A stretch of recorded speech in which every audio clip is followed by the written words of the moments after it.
अरहान, यहाँ पे तो बहुत सारे चीज बने ले, काहे ना हम भी हलवा बनाए। लेकिन हमने के बनाए के कैसे? हमार ता हाथ भी ना पहुँची। चला ट्राई कर जा। हाँ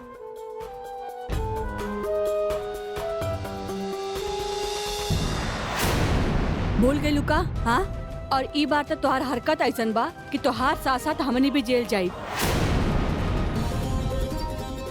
अरे हम कहतनी कि पागल हो गइल बा, क्या हम मानी ना रहल बा। ताई माँ आप शांत रही ना। स्टॉप इट ताई माँ।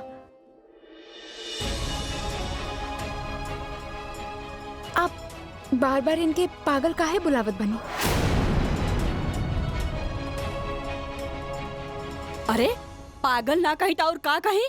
पता ना वो डॉक्टर कैसन इलाज कैले बा एकर। स्क्रू टाइट होके के बजाय और ढीला हो गइल बड़े। एकर पागलपन तो बढ़ते जाता हॉस्पिटल से इला के बाद। ताई माँ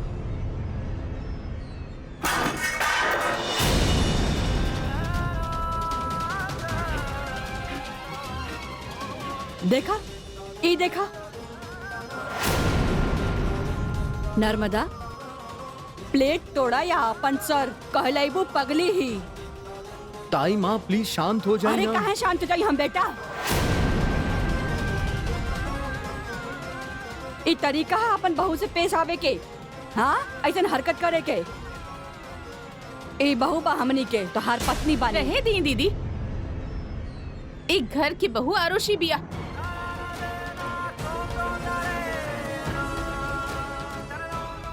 ओफो ओफो देविया, अगर आप लोगन कहा था आरुषि के फोटो के वॉलपेपर बनवा के पूरा घर में चिपकवा दी, पर प्लीज ये नाटक बंद करो।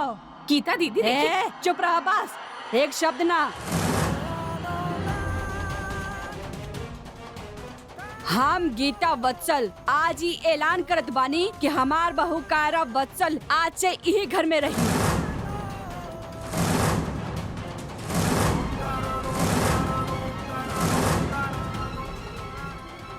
जेकरा भी प्रॉब्लम बना बाहर जाए।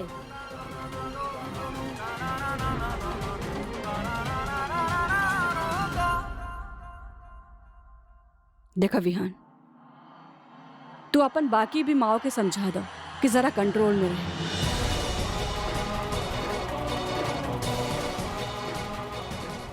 वरना आखिरी बार कहा था नहीं हम, हमरा के FIR करवावे में ना ज्यादा देर ना लगी।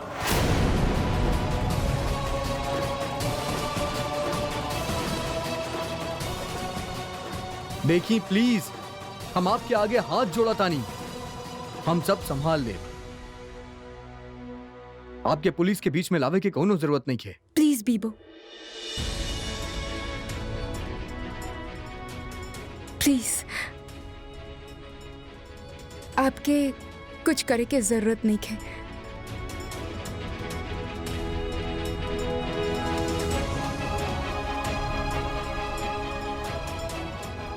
और ना ही तारा विहान।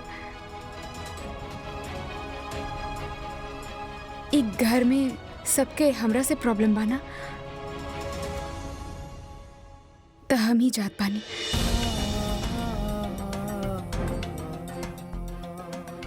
और वैसे भी हमके ऐसे घर में ना रहेंगे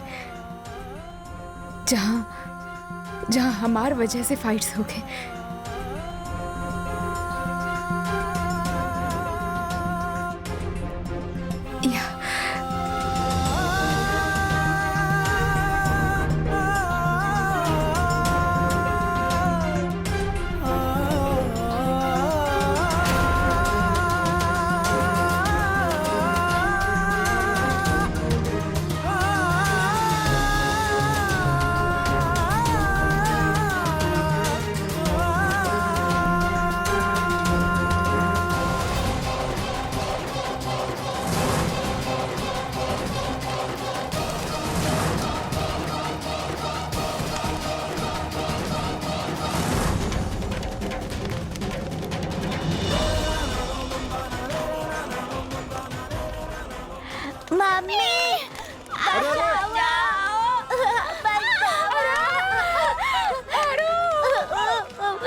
बच्चन के बचावा। अरे आग लग गई भाई। अरे लेकर के बचावा, आग लग गई। अरे भाई जल्दी बचावा। अरे भाई क्यों, पानी लावा, पानी। मम्मी।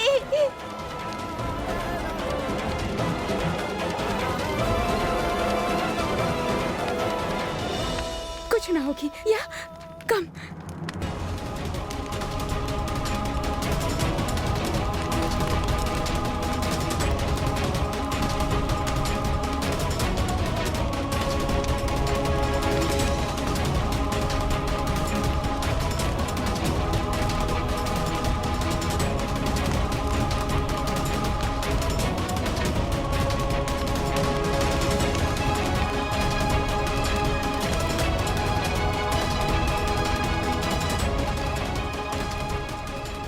मम्मी प्लीज क्योंकि कुछ मत बताइए।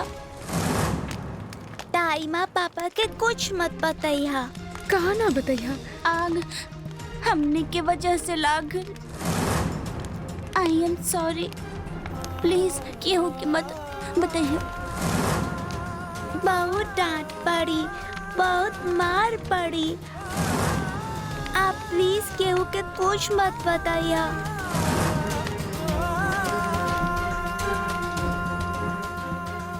हमरे के शर्म आ रहल बा, लेकिन आप लोगन के नहीं। दिल्ली के इतना रेप्यूटेड वत्सल फैमिली और ए तरह का बिहेवियर। शर्म आ रहल बा तो जाके अपन घर में शर्माई। चली निकली निकली। चाची माँ, ओए ओए हेलो, फायर ही फायर हो रहल बा। आपकी के बाद क्या आग लगल बा? हमरा के ना उ गीता बहन जी, आपकी दुकान पे ना आग लाग गइल बा।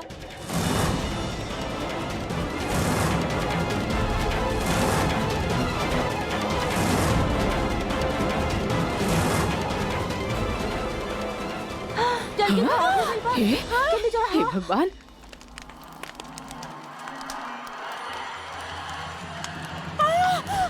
अरे देख क्या रहल बा। अरे हे भगवान, ये कैसे?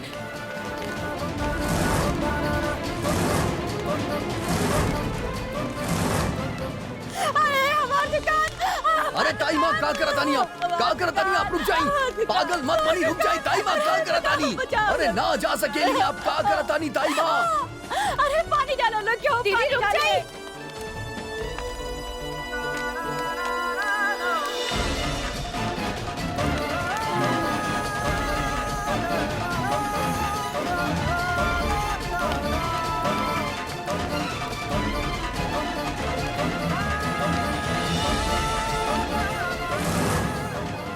ताई माँ आग बहुत तेज बा, आप ना जा सकेली, ना जा सकेली। अब घायल जाएगी। तो दोनों दुकान पे रहला ना बेटा? कैसे भइल, का भइल सब? तू लोगन तो का कहानी माँ? ई बदमाश दुकान के अंदर रहने? ना ना गीता, ई रहल कि हम बच्चन के दुकान पे छोड़ले रहली। घर से झगड़ा की आवाज आवत रहल तो हम अंदर आके रहनी, तो बच्चे इन्हें रहनी। यही खातिर हम पूछत रहनी। जरूरी शैतान कुछ कैले बाड़े।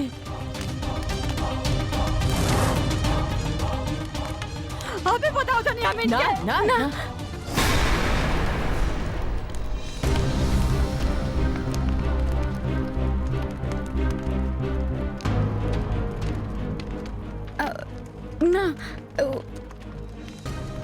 कुछ ना कहने। हम जब गुस्सा में घर से बाहर निकलनी दुकान की तरफ, तो हम कढ़ाई से टकरा गई और कढ़ाई गिर गई।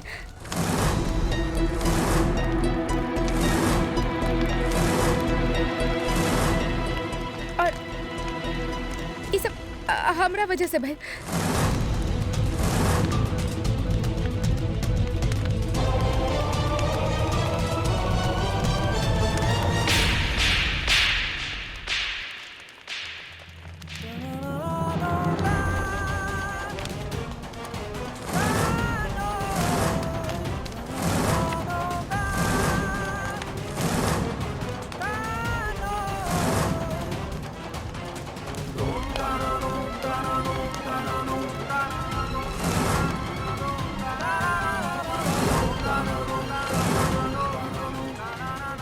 ई दुकान हमार घर चलावे के जरिया रहे, हमार सब कुछ रहे, हमार पहचान रहे, खाक हो गई भाई।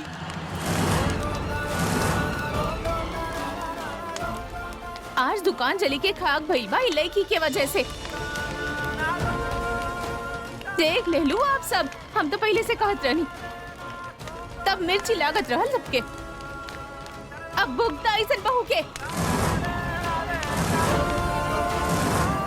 ई आरुषि के श्राप बा। हमनी सब साथ छोड़ देनी ना ओकर, यही खातिर ओकर आत्मा भटक रहल बा यहाँ पे। चुप हो जा नर्मदा, हम तो हर हाथ जोड़त बानी, कुछ भी अनाप शनाप मत बोला। माँ एक्सीडेंट बा, हो गई बस। हाँ माँ हाँ, ऐसा एक्सीडेंट हमनी के घर के ले डूबी। इतना अच्छा भली लेके घर के छोड़ के जा रहल बाड़ी। ना, ये लड़की कहीं ना जाई। जब तक हमार दुकान के नुकसान के भरपाई ना करी, ये लड़की हिली ना यहाँ से।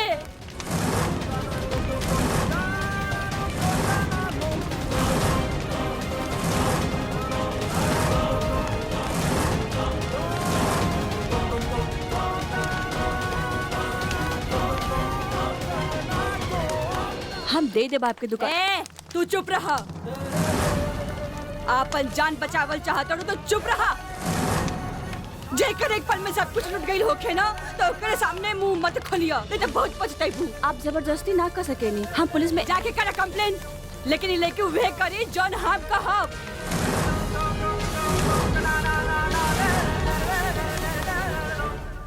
ताईमा सही कह रहल बानी, हम ये रह के अपन कियल के सुधार। अब सब बर्बाद कर दियाले, जरा दियाला हमार दुकान। गीता ना भगवान बाड़े। कुछो ना भइल बा ताई माँ, सब ठीक हो जाई। हमनी सब साथ बानी ना। पूरा महीना के राशन रहे दुकान में। करतानी हम कुछ ताई माँ, करतानी हम कुछ। अरे का काले बेटा तू। हम किराना वाले से बात करतानी, आप चिंता मत करी, सब कुछ ठीक हो जाई। वो पहले से 3 महीना के पैसा ना देनी होके, अब का होई का कहे के। सब हो जाई ताई माँ। लो जी, हो गए सियापा। अब तो हमके किराया मिले के बिल्कुल उम्मीद नहीं खे, कसम डॉली के ब्यूटी पार्लर के।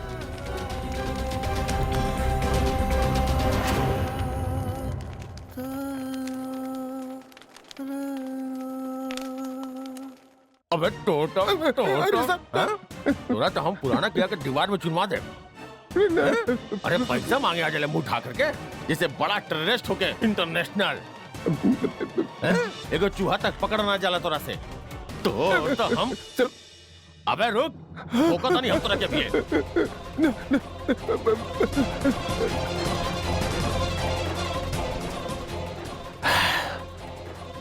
कहाँ करी?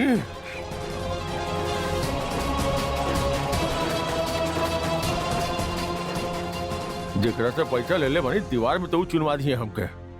कहा जुगाड़ लगाई?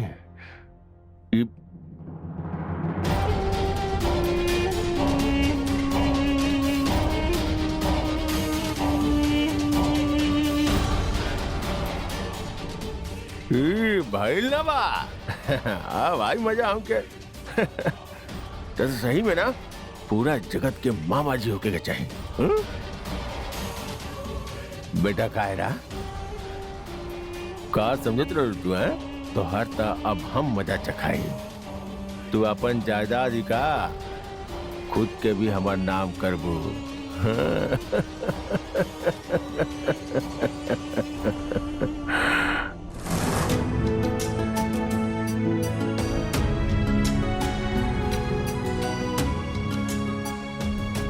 आई am sorry mamma. We are sorry mamma. हमने गलती कैनी के और आपन हमने की गलती आपन नाम कर लेनी। गलती हमनी कैनी और सजा आपके मिल रहल बा।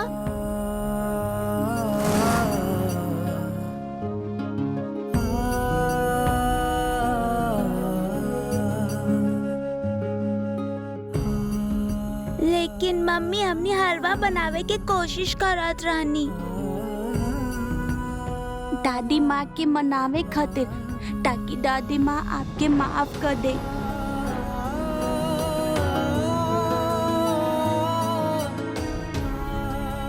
इट्स ओके बेटा, केहू के कुछ बतावे के जरूरत ना बा। ओके, ये हमनी के बीच सीक्रेट रही। हाँ,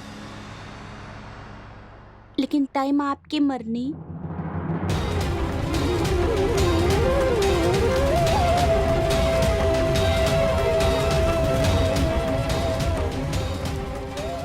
वाह भगवान, तुहार लीला, तू भी का खेल खेलेला। ई लेकी के आरुषि के जगह दिलवाई के रहबा तू। हमके पता बा ई बच्चन की गलती के अपना के ई साबित कर देले बाड़ी कि ये ई सतरंगी ससुराल के बहू बाड़ी। भैया, उधार पर उधार ना लिहल जाला। 3 महीना की उधारी बात तोहरा पर, और कौना मुंह से उधार मांगे वापस चलिए नी। गुप्ता जी प्लीज, आप तो जाना तानी हमनी के दुकान जल के राख हो गए बा गुप्ता जी। घर पे राशन नहीं के हम, और हम आपसे वादा करतानी हम आपके एक एक पाई चुकाते गुप्ता जी। अरे भैया, तोहार दुकान जल के राख हो गईल तो हमार दुकान भी बंद करवी बा का? वैसे तोहार हिम्मत के दाद देवे के होखी। 3 महीना की उधारी होके के बावजूद भी उधारी मांगे चलिएला, लेकिन तोहार बेशर्मी के वजह से हमके तो हमार नुकसान ही दिख रहा बा भैया। अरे गुप्ता जी, आप तो ऐसा मत कहीं, आप तो हमनी के जाने ली ना। एक आप ही के सहारा बा गुप्ता जी, प्लीज। हम आपके जबान देतानी हम पलटब ना। भरोसा करी गुप्ता जी, हम आपके एक एक पाई लौटा देब गुप्ता जी। लेकिन ई वक्त कुछ तराशन दे दी। अरे अरे अरे अरे अरे, काहे गिड़गिड़ा रहल बानी? घर में साक्षात लक्ष्मी बाड़ी, फिर हम भक्तन के सामने सिर झुका रहल बानी। कहा मतलब आपके? हम सुनने बानी कि नई बीवी लाइल बाड़ा, जौन की बड़ बाप के बेटी बाड़ी। यानी हमार मतलब बाप पैसा वाला बाड़न उ लोग। दहेज तो अच्छा खासा लाइल होखबा, तो फिर अपन बीवी से थोड़ा पैसा लेके हमार उधार चुकता कर दा और ले जा सामान जितना चाहिए उतना। गुप्ता जी, जबान संभाल के, ना तो धंधा करे के लायक ना रहबा, समझ ला। अरे वाह, एक तो उधार मांगा ताड़ा, ऊपर से कॉलर भी पकड़ा ताड़ा हमार। अरे हम तो तोरा के उपाय सुझा रहल बानी। चल जाओ, का हमार धंधा बंद करवाई बा? चल जाओ। हाँ, तो हमके स्टाइपेंड तो मिले वाला बना, ओकरा से हम दुकान रेनोवेट करवा सकेनी। लेकिन ये स्पाइमेंट तक 3 महीना बाद मिलल शुरू होखी, वो भी तब जब ये साबित हो जाए कि ये एगो नकली शादी बा और सारा जायदाद चल जाए ट्रस्ट के पास। सिर्फ स्पाइटमेंट पे ना, पूरा जायदाद पे तोहार फोकस होके के चाहिए। जेकरे खातिर तू यहाँ बाड़ू, तोहार हक हो। 3 महीना तक हम का करब? बीबो, हमारा और नानू के एगो जॉइंट अकाउंट बा, ओमे शायद कुछ पैसा होगी। आई एम श्योर ओकरा से काम चल जाए। या सॉरी की, लेकिन वो पॉसिबल नहीं के। वो का बाना की कोर्ट तोहार नाना जी के सारा अकाउंट फ्रीज कर देले बा। तोहार मामा जी के पिटिशन की वजह से डिस्प्यूट के मामले में ऐसा अक्सर होत रहेला। मतलब हमरा पास पैसा ना बा, गरीब बानी। अगर ऐसन बात बा, then I'll get myself a job and start working. Yeah, हम पैसा कमाई और हम खुद अपन पैसा से उ दुकान के रेनोवेट कराई। ई कैसन बात कर रहल बाड़ू बेटा? तू हमेशा ऐसो आराम में पलल बढ़ल बाड़ू बेटा। तुम्हारे अंदर हमेशा नौकरों के फौज रहल बा, तू केहू के अंडर में कैसे काम करबू? कैसे करबू ई सब की? अरहान, हमनी के मम्मी के मदद करे के चाहिए। हाँ, हमनी के मम्मी के हेल्प करे के चाहिए। हमनी पैसा कमाए, लेकिन कैसे? का करे के हमने यारू?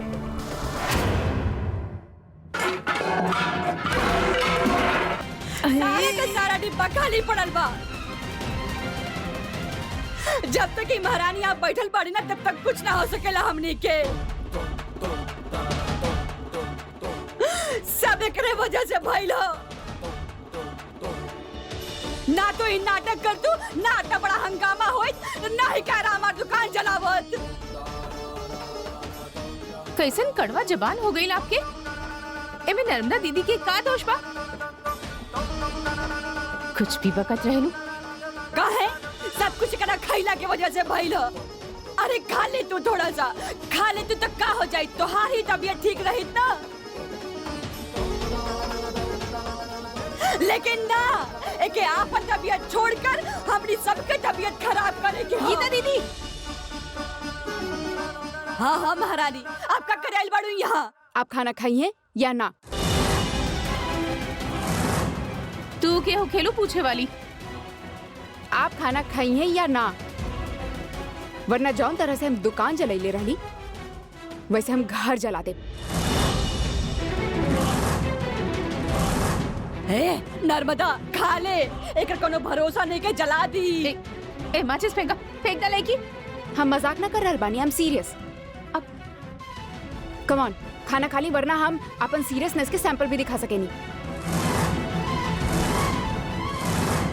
अरे खा ले नर्मदा, खा ले। फेंक दा, सुन लू ना, हमका नहीं फेंक दा। वेट, अरे पागल खा हो ले गई बड़ू ना। WTH, wait. दीदी खाना खा ले ना, इ लड़की के कोनो भरोसा नहीं है, प्लीज खा ले। अरे खा ला ना। अरे का करल पड़ू? कायरा खा ली ही। कुछ मत करा, हम खा रहल बानी। ऐसा मत करिए कायरा, प्लीज। खा ला। हाँ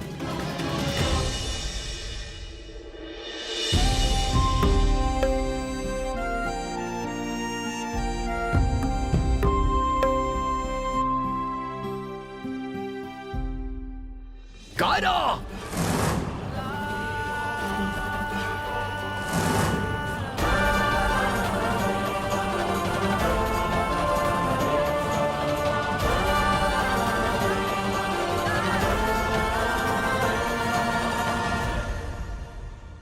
अरे तू लोगन से होखी सब। हाँ हाँ, हमके मम्मी के मदद करे की बा। चला फिर शुरू हो जा।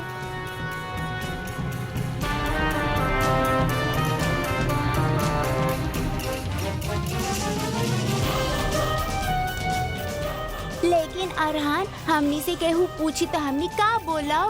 केहू के कुछ पता ना चली।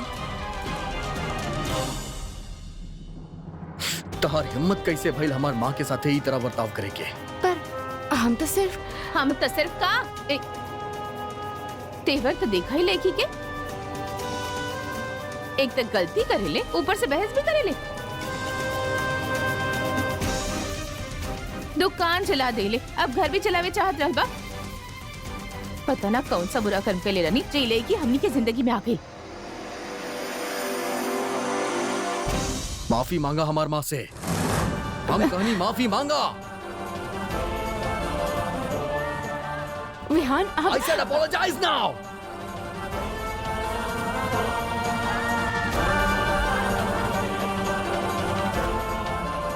Late me explain. हम हमार माँ के साथे ई तरह के बर्ताव करे के केहू के इजाजत नहीं के। जा यहाँ से।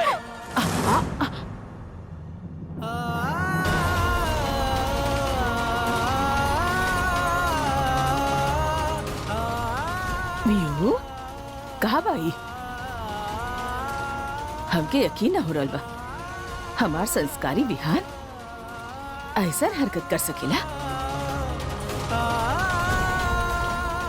लेकिन हमरा के तोहरा पे अफसोस कम हो रहा बा, अपन परवरिश पे ज्यादा।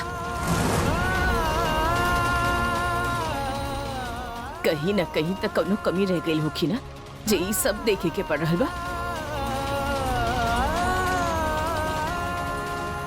अच्छा ही भाई, आरुषि मर के चल गई, वरना ओके भी रूप देखे के पड़ा तोहार।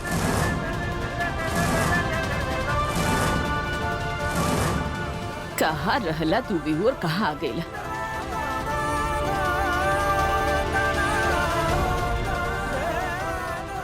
और तू लोगन दुकान जले के इल्जाम कायरा पे लगा रह बाड़ू। लेकिन सच्चाई तो ई बा कि आरू और अरहान की वजह से वो दुकान जलल बा।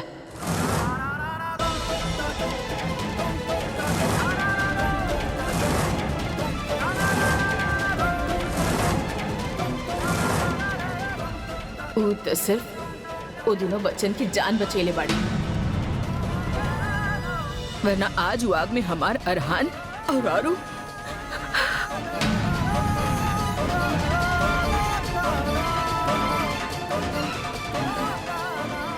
ई कर्ज कैसे चुकेबा तू सब? हाँ, उ कर्ज के आगे ई दुकान की कौनो कीमत नहीं है। आप कहनी और हम मान लेनी। आप वैसे भी लेकी की तरफदारी करत रही, हम ना मानत। माँ, चाहे जी भी हो जाए, हम ही लेकी के ना अपनाए, ये आरुषि की जगह ना ले सकी ले।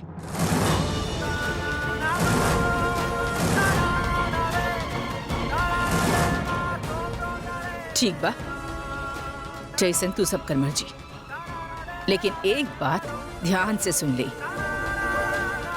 जब तक हम जिंदा बानी केहू उ लड़की के साथ जानवरों जैसन सलूक ना करी घर में।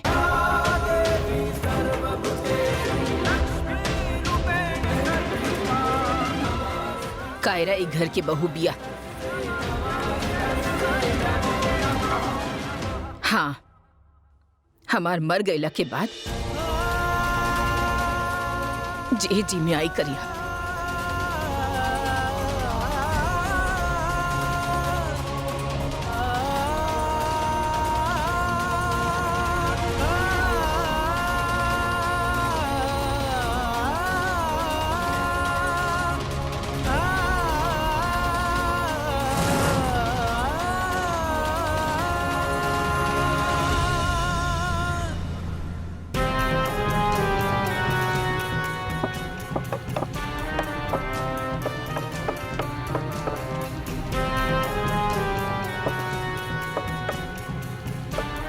अरहान, हमके बहुत गर्मी लागत बा और प्यास भी लागत बा। हमरा के तुम भूख भी लागता।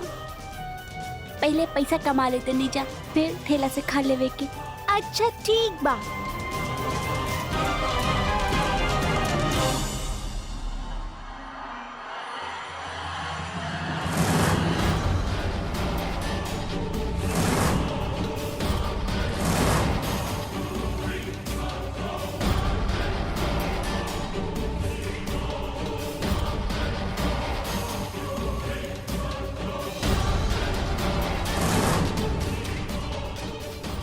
बच्चा साहब,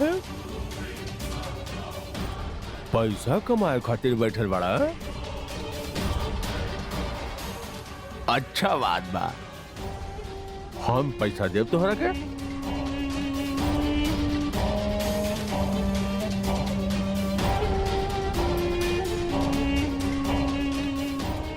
लेकिन पैसा गाड़ी में पड़ल बा, तू वहां जा, हम वहां दे दे पैसा, ठीक बा?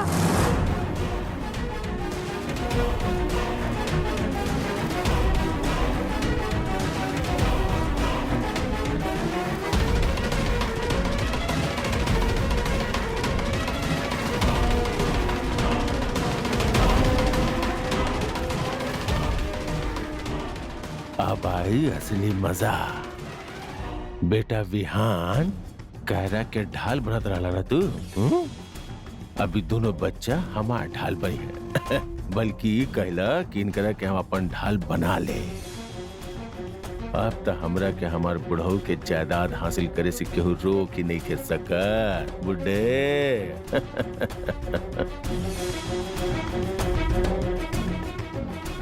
आजा आजा आजा आजा आजा आजा आजा आजा।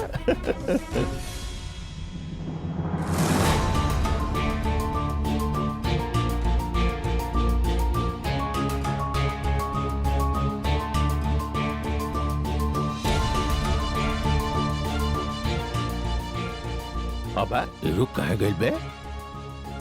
अबे का कर रहा भाई?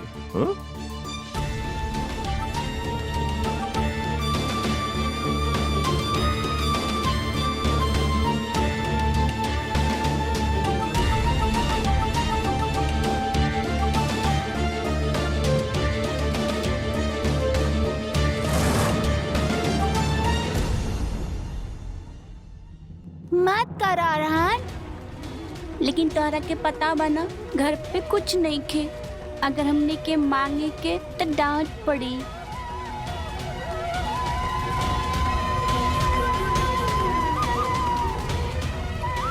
छी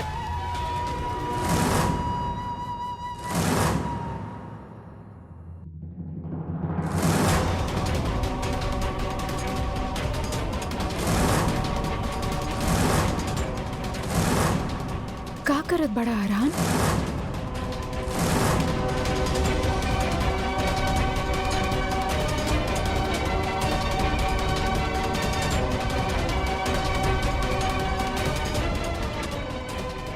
अबे चांदनी चौक की किस्मत गई।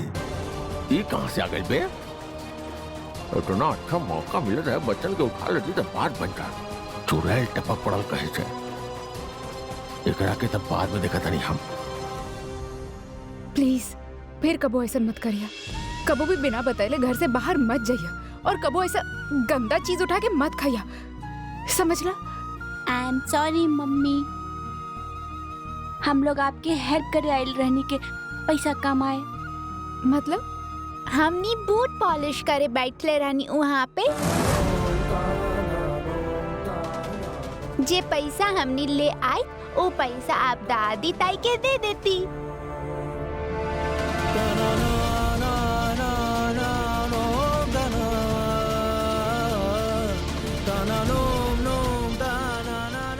कैसन माँ बानी, इतना भी ना समझी कि उनके झगड़ा की वजह से बच्चों पे कितना गहरा असर पड़त बा।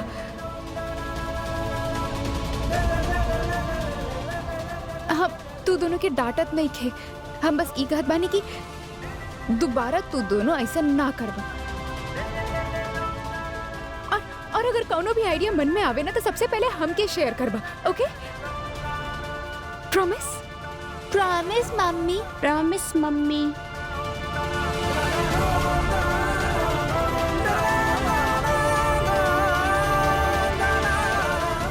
अब तो चाहे जे होके जैसन भी होके हम काम करब। लेकिन सच नानो, आप सही कहत रहनी। हम कबो ना सोचले रहनी हमके लाइफ में कबो पैसा के प्रॉब्लम होगी। वो लड़की घर में आयल रहे तभी हम समझ गए रहनी कि मुसीबत आ गई भाई घर में। पर हमार के हो माने तब ना। अब देख ला, अब हर रोज नया ड्रामा हो खेला।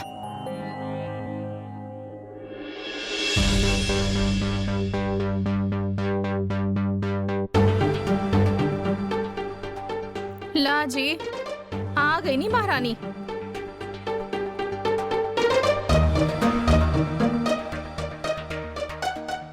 आप दोनों अंदर जाएं।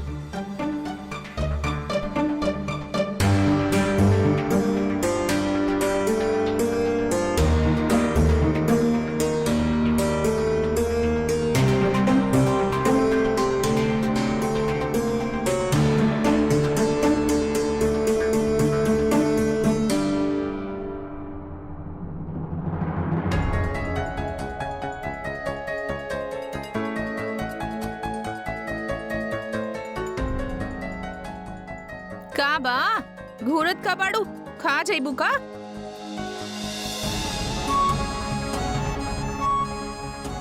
बच्चन के लिए एलू तो ये मत समझा कि हमार हृदय परिवर्तन हो गई।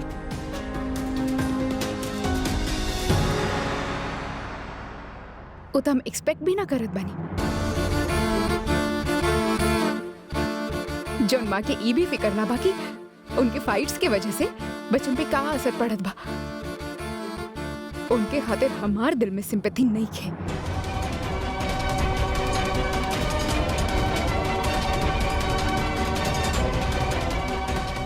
अच्छा, 2 दिन भयल ना ए घर में अइले और तू अपन असली रंग दिखावे लगलू।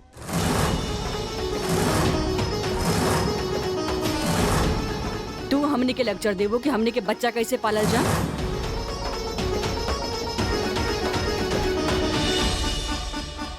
लेक्चर तो देवे के ही होगी, काहे कि आप सब लोग फेल हो गए।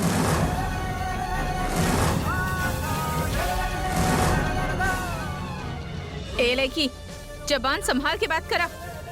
आप अपन हरकत संभाली।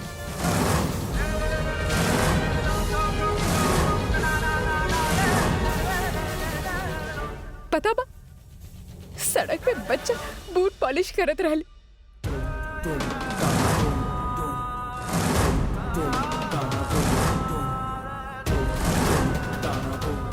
पता बा काहे? कहीं की पैसा न रहल खाए खाते। भूख लगल रहे उनके। अगर आपसे मांगती तो आप तो उनके डांटती और आप सबके झगड़ा शुरू हो जाता।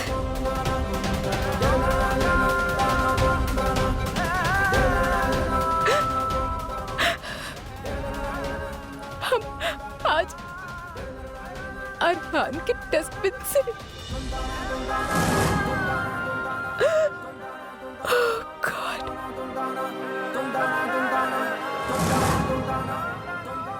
का बड़ू कहरा? दादी माँ हम सच कहत बानी।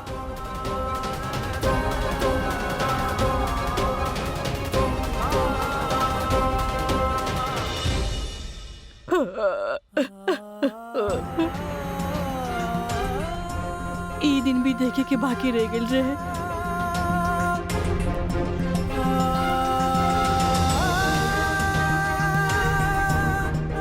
लेकिन झगड़ा तू ही तो शुरू के ले रहलू, तो हर वजह से हो खतबा सब। हमने की काहे सुनावत बाड़ू? ये राइट, सब हमार वजह से हो खतबा। आप सब सही बाड़ू, हम गलत बानी। हमरा में कोनो शर्म या ईगो नहीं के, और हम आपके तरह से हाथ पे हाथ रख के बैठे ना वाला नहीं, हम रोवे वाला बनी।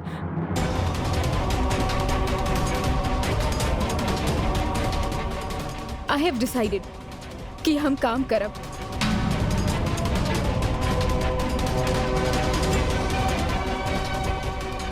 पैसा कमाए, अपना खातिर ना,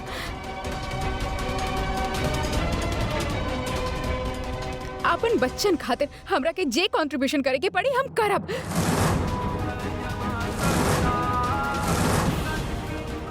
तुहार बच्चे? हाँ, हमार बच्चा।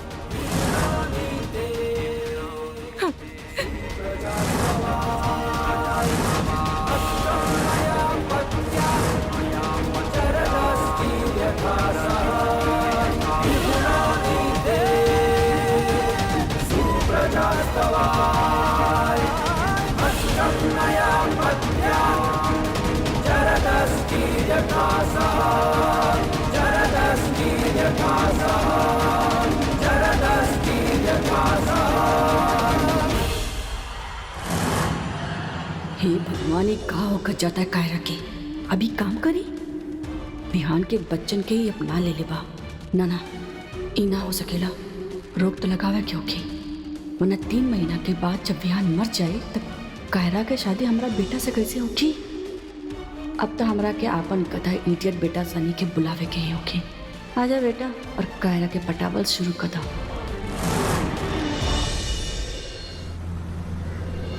भाई ये 24 घंटा तक बिना पैर नीचे के लिए साइकिल चलावे के रेस, भाई कोनो पागल योगी जे में हिस्सा ली। अरे भाई, लेकिन 75,000 रुपया की नाम भी तबाह। ओ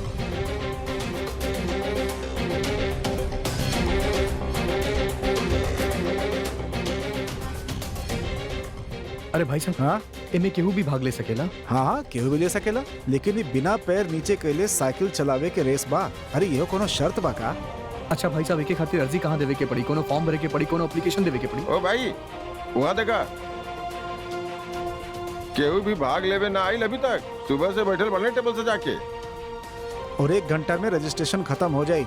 अरे खत्म कैसे हुई भाई साहब? हम तो तैयार बनी ना, हम तैयार बनी पार्टिसिपेट अरे भाई खातिर। पागल हो गए बड़ा का, जान प्यारी नहीं खे। ई रेस कोनो साइकिल एक्सपर्ट ही पूरा कर सकेला। हाँ एक्सक्यूज मी भाई साहब, हम ई रेस में भाग लेवे चाहता नहीं। फॉर्म एप्लीकेशन कुछ भरे के बाद? हाँ, एगो फॉर्म भरे के बाद। लेकिन हमारे एगो शर्त बा, हमके 75,000 ना 1 लाख रुपया चाहिए। का? अबे पगला गए बड़े का? एक तो ये रेस केहू जीत ना सकेला, अकेला भाग लेबा तब भी। और दूसर बात ही बाकी यहाँ शर्त हमनी के चले ले। तू के बड़ा 1 लाख रुपया मांगे वाला, चल भाग यहाँ से। वैसे सुनलस ना कि केहू भी आ जाला मुंह उठा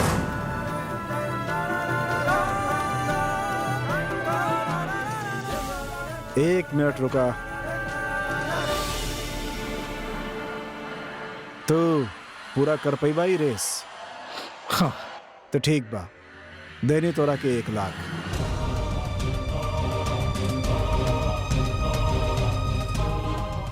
पर पहले ही खेल के रूल रेगुलेशन समझ ला।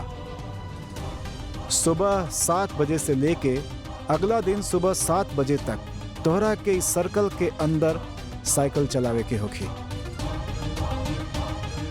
और अगर तोहार पैर जमीन पर लग गई तो तू रेस हार जाइबा। और हार के बाद तोहरा के 1 फूटी कौड़ी भी ना मिली। और दूसर बात, तोहरा के स्टाम्प पेपर पर साइन करे के होखी कि अगर ए रेस के दौरान तोहरा साथ कोनो हादसा हो जाला तो ओकर जिम्मेदार तू हकबा, हम ना। वैसे अभी तक जे कोशिश कैले बा वो गिरल ही ना, दुनिया से उठ गए।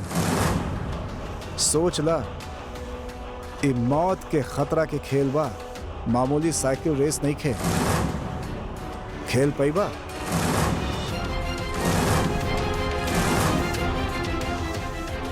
बोला मंजूर बा?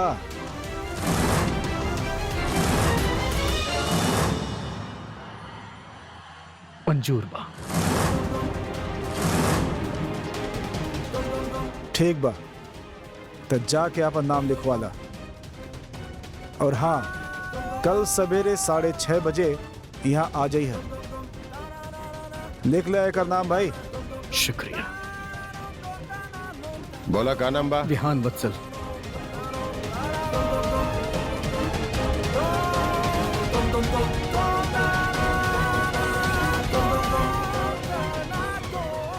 अरे ही क्या कर देनी शराब? 75,000 की जगह 1 लाख के वादा कर देनी आप। कहले ही बानी ना, देवे के करे के बा। ही तो हमार पब्लिसिटी करे के एगो जरिया बा। वैसे ही रेस जीतल त केहू के बस के बात नहीं खे बा। और अगर सर वो जीत गए था? अगर मरी ना तब जीती ना।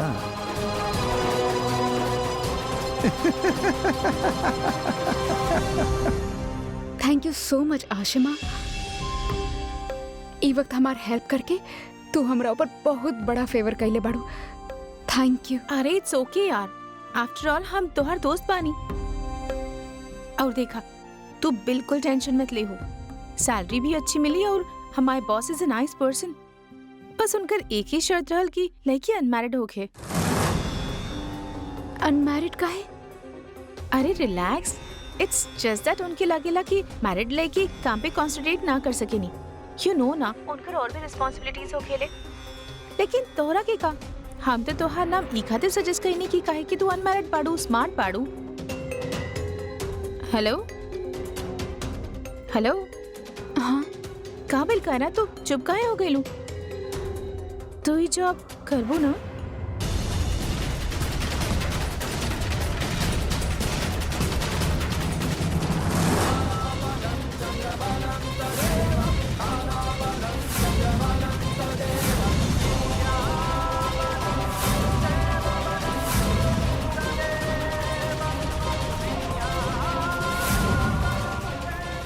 हमनी बूट पॉलिश करे बैठले रानी वहाँ पे।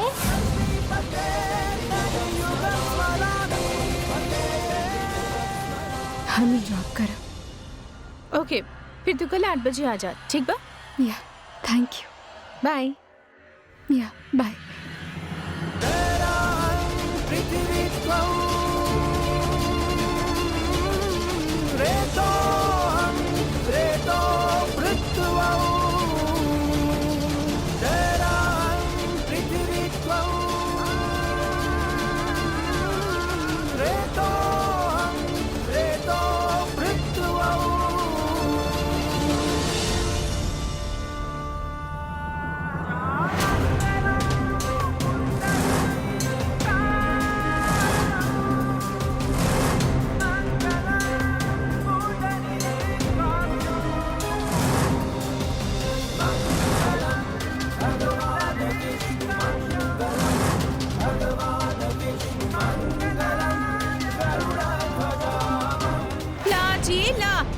देखी ताजा हरकत ही लड़की के शादीशुदा होकर अपन मंगलसूत्र उतारे जात रहनी।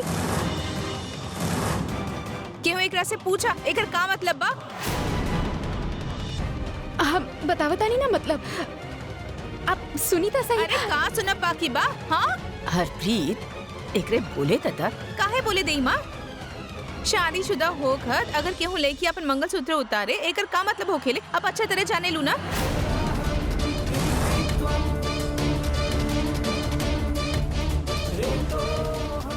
तू अपमान कैले बाड़ू विहान के, बेइज्जती कैले बाड़ू होकर।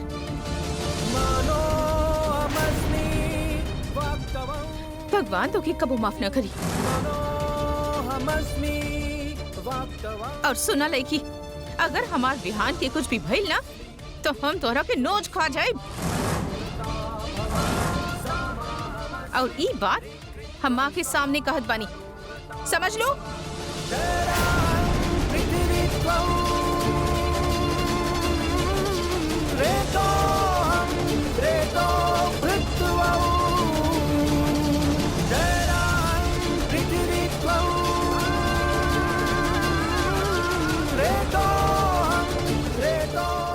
बेटा दादी, हम ना जानत कि तुहार का मजबूरी होगी, लेकिन ऐसन करब अब शगुन हो खेला।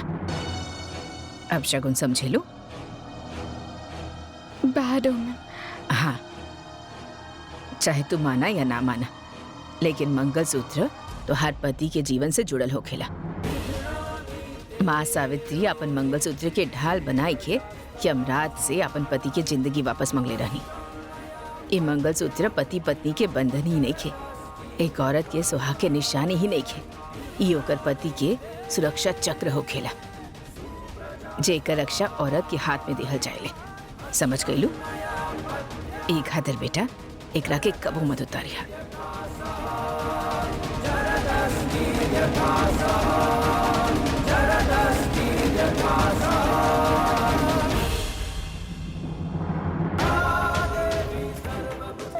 सॉरी, लेकिन आप तो जानत बानी ना कि हम ऐसा काहे कहीं नहीं। अब हम का करें?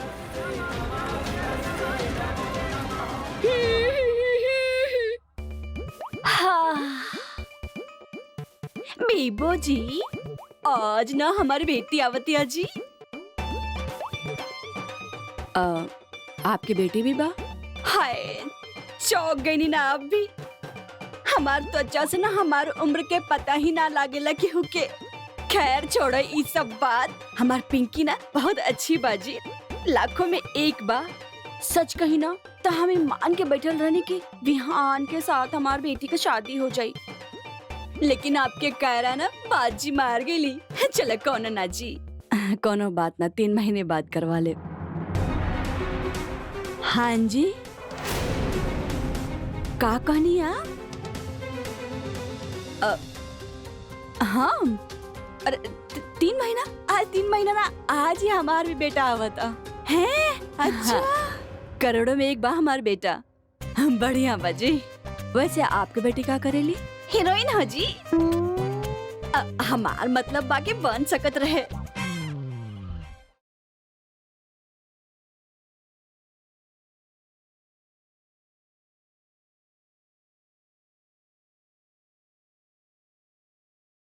लेकिन फिलहाल तो ना कोनो ब्यूटी कोर्स का क्या रहल बा हमरा ब्यूटी पार्लर खातिर। और आपके बेटा? वो हीरो से कम ना दिखेला।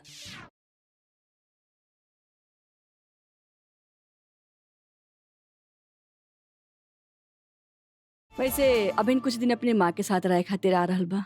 अच्छा, इतना और भी बढ़िया बात बा। यही नहीं है ना?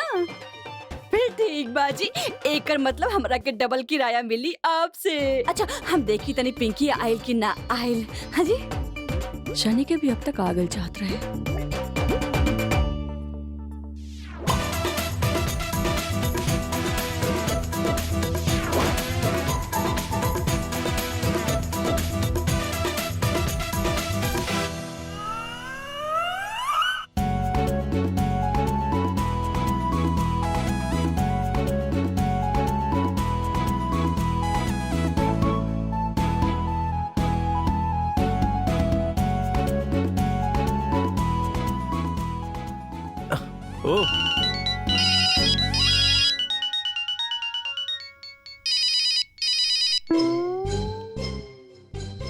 हेलो बेटा लोल।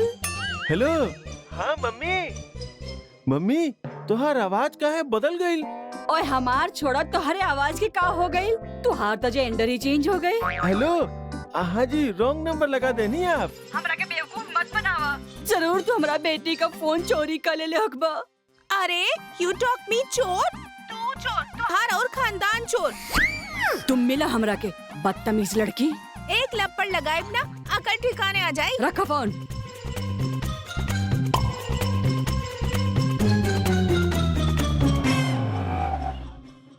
Auto auto. चांदनी चौक गली number 7। Auto my get out. Auto my get out. पहले क्या बैठल रहे भाई? आप लोग के एक जगह जाए के बाद तो हाफ ऑफ शेयर करनी किराए में हमार बोहनी हो जाए भाई साहब।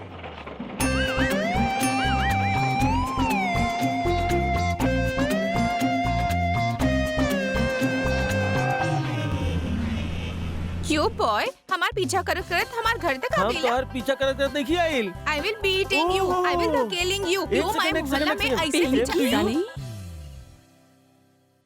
मम्मी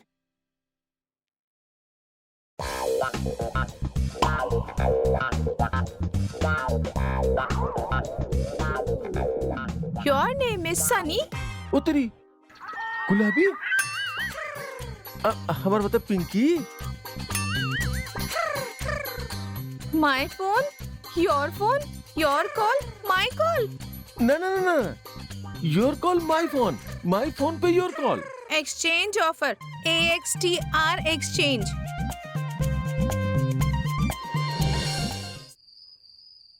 जल्दी दे ना खाना बड़ी दादी, बहुत भूख लागल बा। कहाँ रह गई नी सबके सब?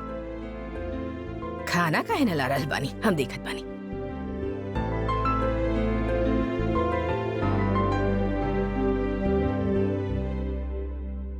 का भेल बेटा,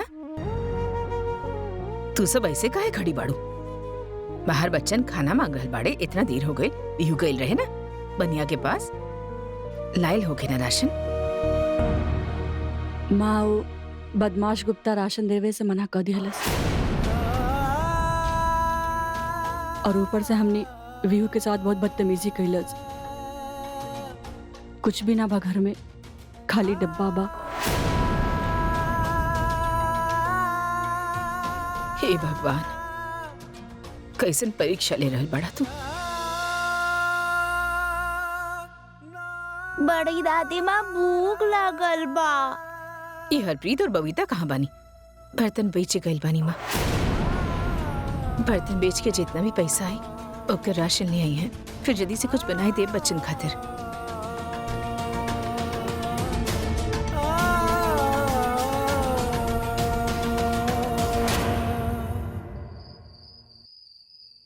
भाभी, सारा कबाड़ी के दुकान तब बंद हो गई बा, अब का कइल जा?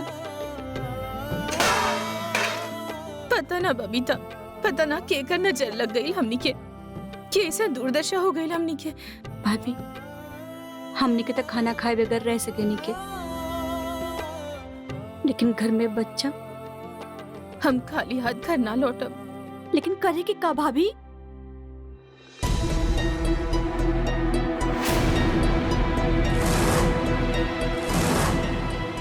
अब और कोनो चारा नहीं के बबीता, हमनी के चोरी करे के पड़ी। भाभी, आप का कहते नहीं, होश में तो बानी? अरे कहाँ मिल गई होश में रह के बबीता? सब कुछ तो खो गई, रेत की तरह हाथ से फिसल गई सब कुछ। अब चाहे जे भी हो जाए, जे हो की देखल जाए। घर पे बच्चन भूखल पड़े, हमरा से बर्दाश्त ना होकर। अब तू बतावा, तू हमरा साथ बाड़ू या ना? भाभी प्लीज, कौनो चारा ना बा। भाभी, भाभी का कर देनी?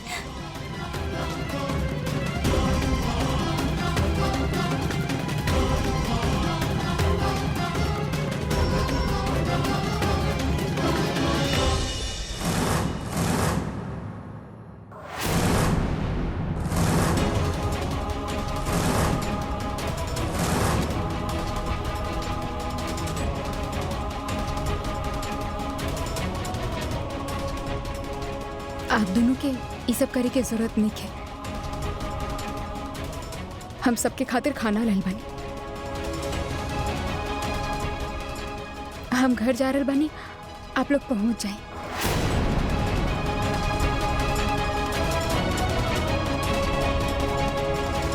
ना चाहिए लेखी के एहसान हमनी के। भाभी प्लीज प्लीज अपना खातिर ना सही, बच्चन खातिर अपन गुस्सा शांत करी प्लीज।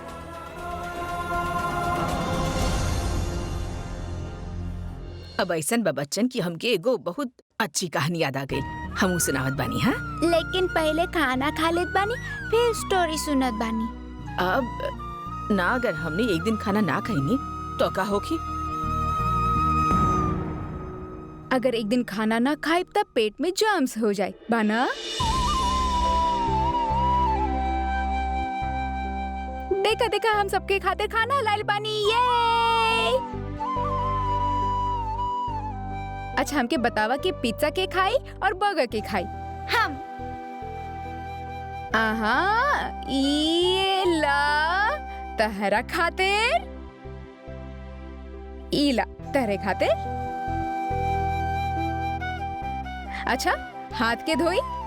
हमनी के तो धो लेनी के, हम तो 3 बार धोनी। ओके लेट्स स्टार्ट। खा खा का भइल?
कैसे चुका पाइप?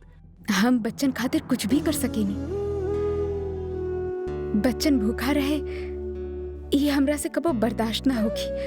हम आपके बता न सकेनी कि हमरा के कैसन फील भइल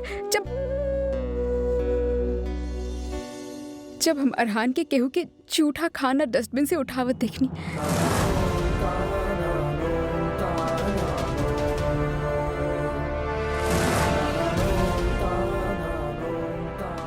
दादी हमरा रहत ऐसे नौबत कबो ना आए।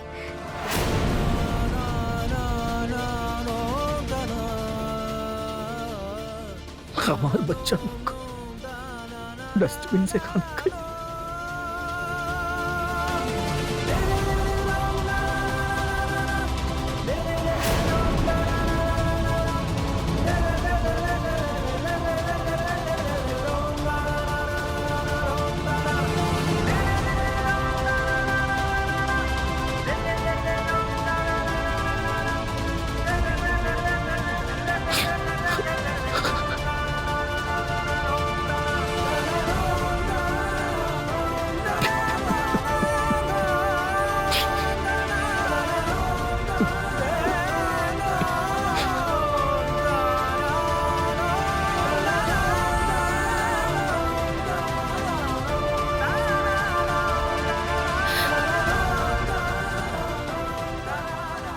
हम देखत बानी, डोंट वरी।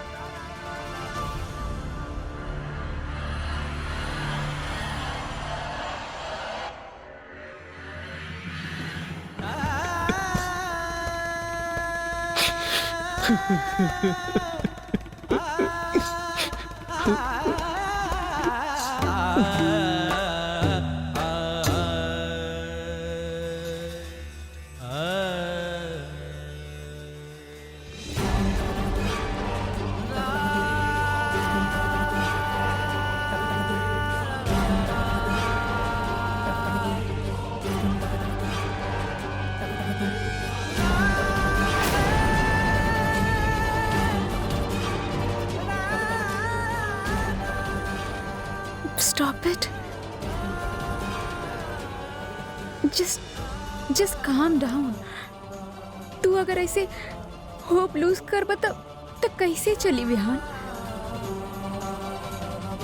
तहार सारा माँ तहरे खातिर जियनी, तहरा पे डिपेंड करेंगी। भले तहार बच्चन तहरा से डरेले पर यू नो व्हाट, सबसे ज्यादा प्यार तहरा से ही करेले।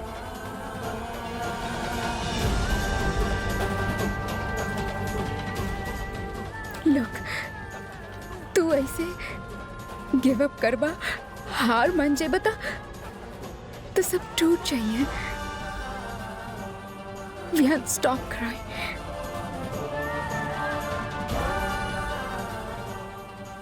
Just calm down. Relax.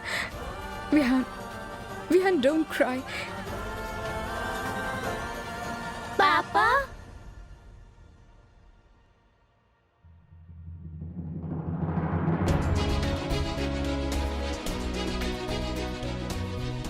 पापा आप प्लीज कुछ खा ली ना। पापा प्लीज खा ली ना।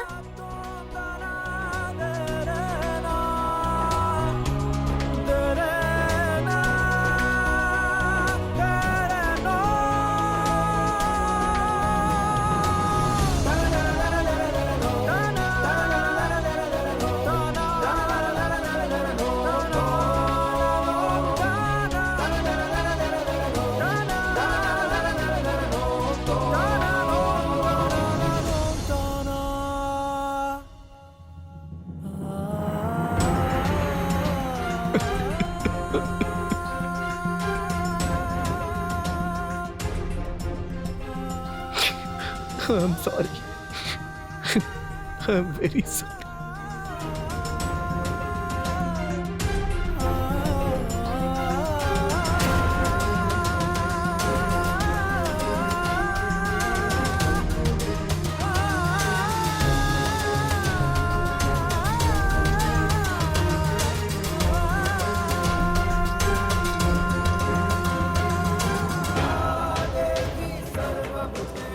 जब तक हम यहाँ बानी, एक घर के घर बना के रखा, एगो हैप्पी घर बना के छोड़ा। यहाँ से तब तक ना जाए जब तक आपके सतरंगी ससुराल वैसा न हो जाए जैसे आप बनेले रहे। I promise you Arushi.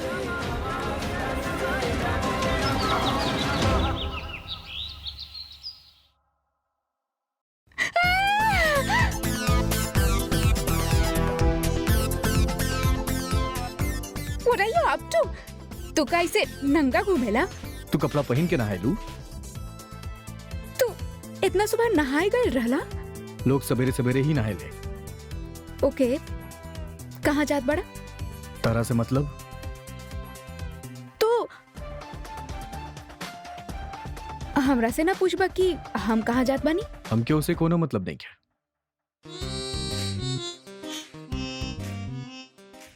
नहाए के बाद जॉगिंग पे जात बड़ा?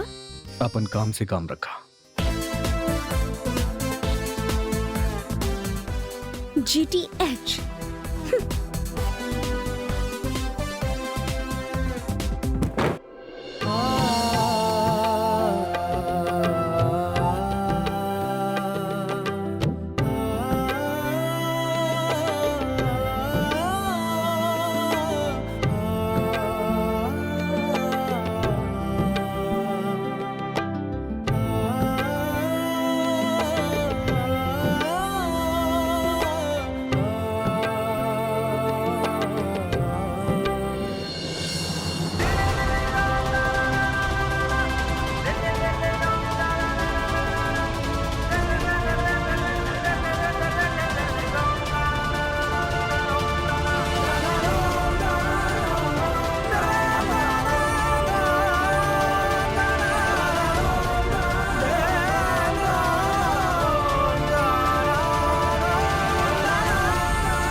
इतना अजीब काहे बिहेव कर रहा बा?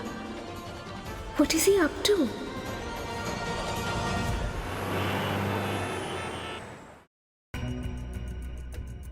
एक्सक्यूज मी सर।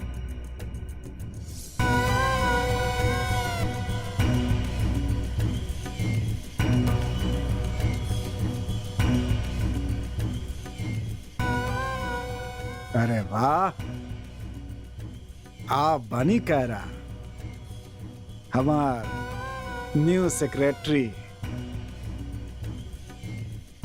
Good, very good. आपके एडवांस तो मिल गए ना? जी अरे ओ जब तू एजेंसी में पैसा मांगले डालू तो हम बॉस से कहनी हाँ, यही देने तोहरे खातिर। Oh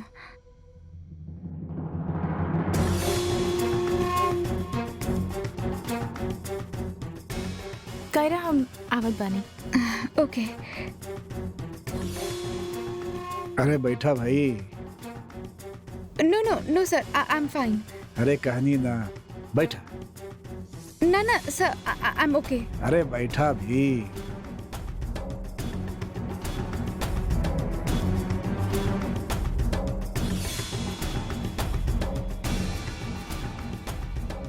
beautiful.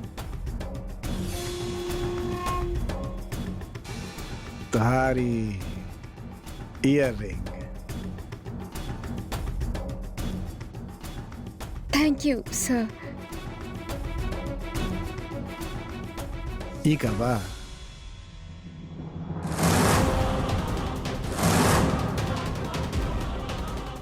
ओ गॉड, ये कहीं मंगलसूत्र तो ना?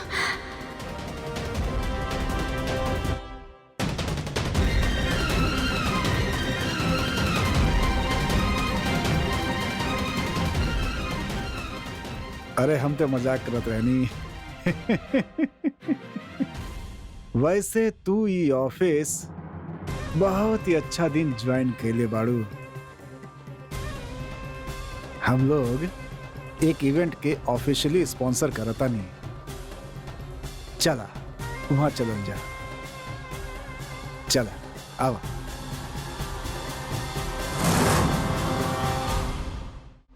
सनी बेटा हमारी बात सुना। अब तोहरा के कायरा के पटावे फौरन शुरू कर देवे के चाहिए, बिना एक पल वेस्ट कैले। ओफो मम्मी, फिकर नॉट। अब आप टेंशन मत ली। अब बस अब देखा जाई शनि कैसे कैसे जादू करा था कायरा पे। हमार बात सुना शनि, एक बार अगर कोनो तू गड़बड़ कैला ना तो जादू करके हम तोहरा के गायब कर दे। समझ आए? टाइम बहुत कम बा। माता रानी भला करे, ये वीवो का प्लान का बा? अपना बेटा के कायरा से चिपका के रखा चाहती है, लेकिन फिर ये विहान से शादी काहे करवा दिया कायरा के? ये माजरा का बा? सुना, तो के 3 महीना के अंदर अंदर विहान के जगह लेवे के बाद कायरा के मन में। समझ में आए? करे का वाली बाई 3 महीना में। ओहो, काहे सुनने में बात? अब हम इतना बड़ा बात अपना पेट में कैसे छिपाई? चला डाली, एक पहले पेट में दर्द हो जाए केहू के तो बता के आई।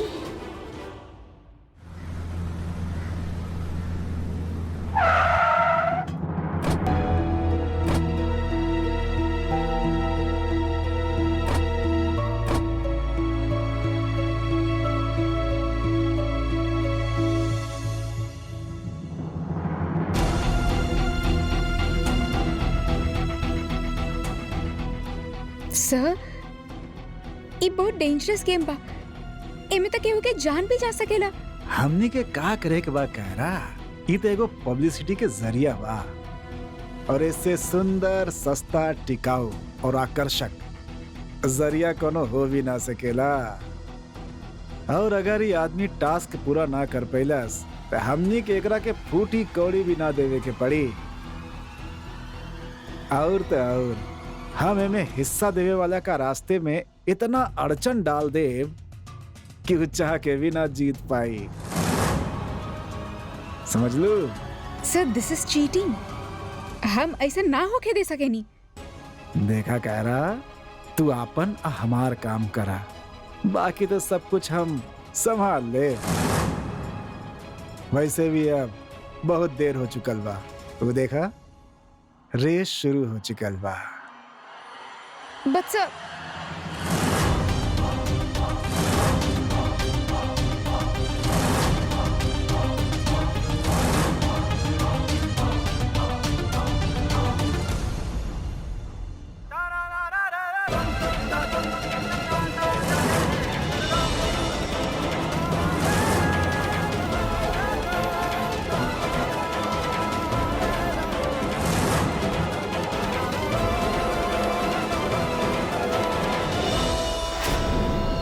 का हाँ जी सच्ची, हमके हमार ब्यूटी पार्लर का कसम।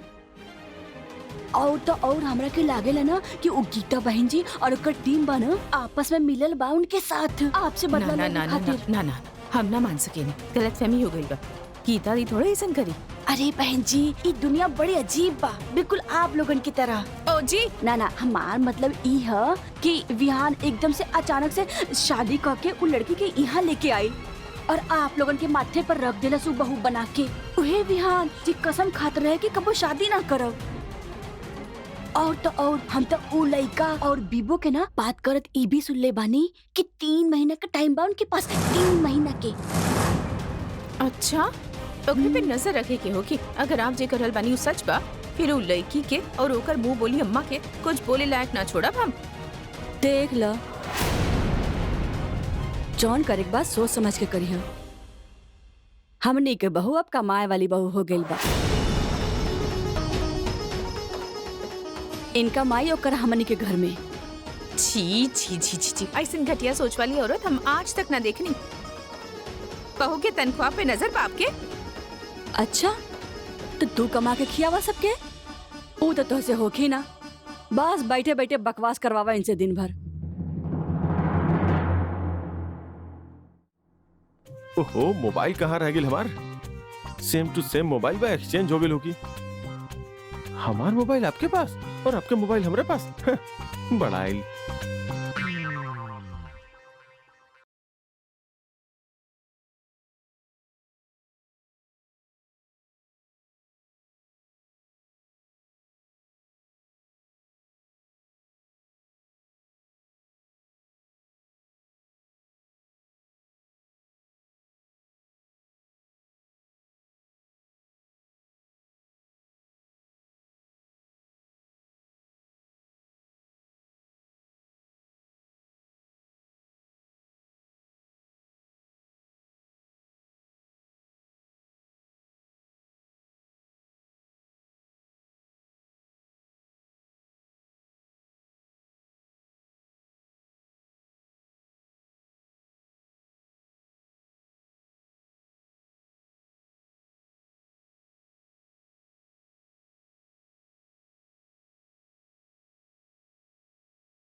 विहान, तू यहाँ का करता?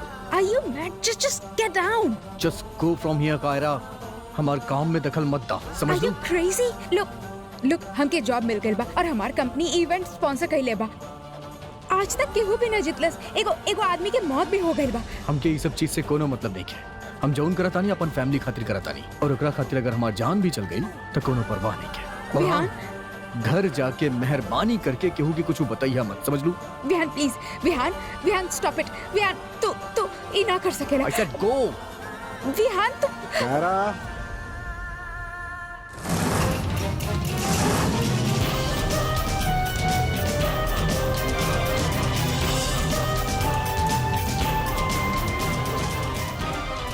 भाई के भाई आदमी जाना तड़ू है के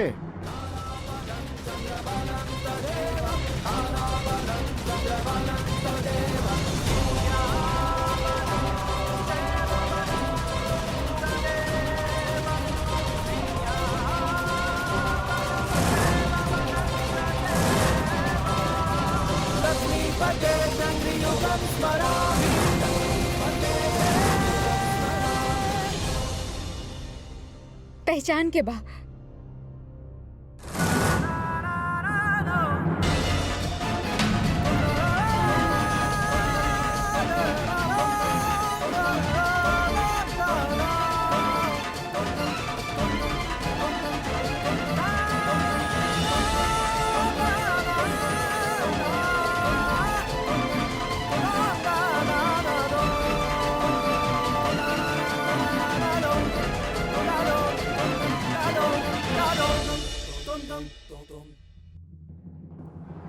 सॉरी गॉड अब प्लीज ये बात पे नाराज मत हो गया। हम मंगलसूत्र मैनेज कर ले बानी लेकिन बॉस के और कुछ पता ना चले दे सकेनी, नौकरी खतरा में ना डाल सकेनी। I need this job.